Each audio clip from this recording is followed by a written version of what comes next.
This is the new Hori 7-speed racing shifter, or the 7SOS for short. As you can see, it is a really big, chunky shifter. In fact, you can see it compared to my hands. It is PC compatible, plus it's also compatible with the Hori DLX. So you do get the cables for that. So you get 2 cables, so that's USB to your PC, and that is for the wheelbase connectivity. And I'll show you the ports. They are located just there. Have a look at that. So it's a manual and sequential shifter. There is a switch there to flip between the 2 modes. There's also a couple of hard mounting points, plus of course this big chunky table mount with some rubberized pieces there. Also on that surface right there.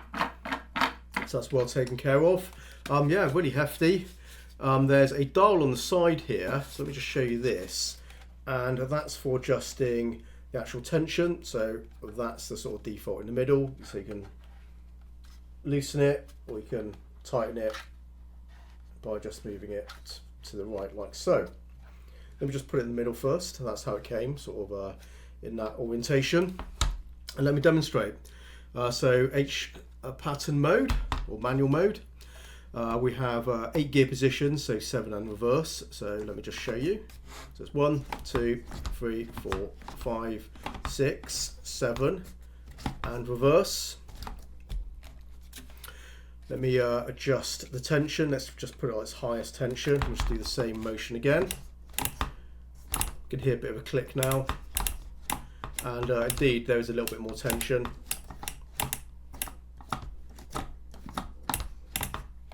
It's quite a shifter, which might be useful to some people that are looking for something which is not going to be producing too much noise. Let me just reduce it down to the minimum tension. Let's see what that's like. Yeah, and that's just very light and flopping around. And yeah, no good to anyone really. So kind of the minimum is really in that central position there. But I expect most people are going to just turn it up to its highest one, because the tension is not super strong. It's certainly stronger than the Logitech driving force shifter, but the sensation is not too different from that, just a slightly heavier weight, but similar to the Logitech shifter, I'd say. Let's move it into sequential mode and just show you that. And as you can see, sequential mode has a spring to recenter the stick. In sequential mode, it does keep the stick centered, so it can't go left and right, as you can see there. So if I go back to H pattern, you can just see it just frees up the mechanism, but back in sequential mode, it does hold it centered. There is something I did notice here though, is if you hold it to the side and push up, it does sort of catch on something there. So let me just show you the movement. I think you should be able to see it there. Yeah, so whatever kind of holds it centered is not absolutely straight. There's something in there which kind of grabs it if you try and push it to the side like that way. Now hopefully when you're shifting, you'll just be going up and down, so it won't be a problem.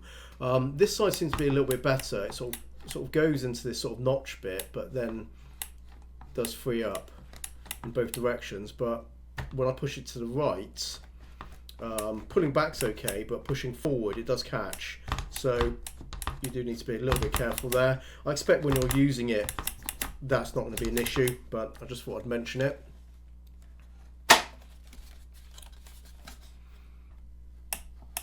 There's some friction there as I move the lever in and out of gears, and that just gives it a little bit of a weightier feel, a bit of texture, which is kind of nice.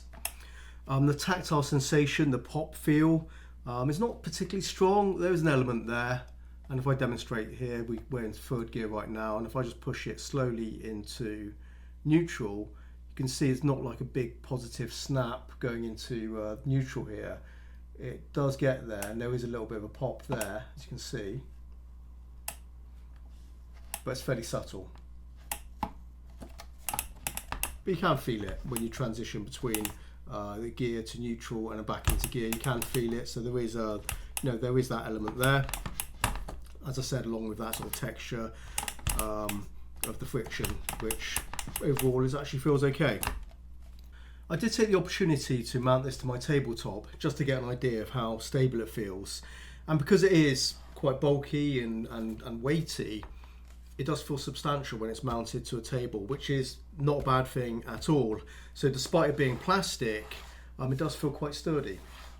So yeah, although you might think it may be a negative aspect because it is quite large, that does come with a positive side to it. And that's my unboxing and first look at the new Hori 7-speed racing shifter. Thanks for watching, guys. I'll see you in the next one. Take care, and until next time, happy simming.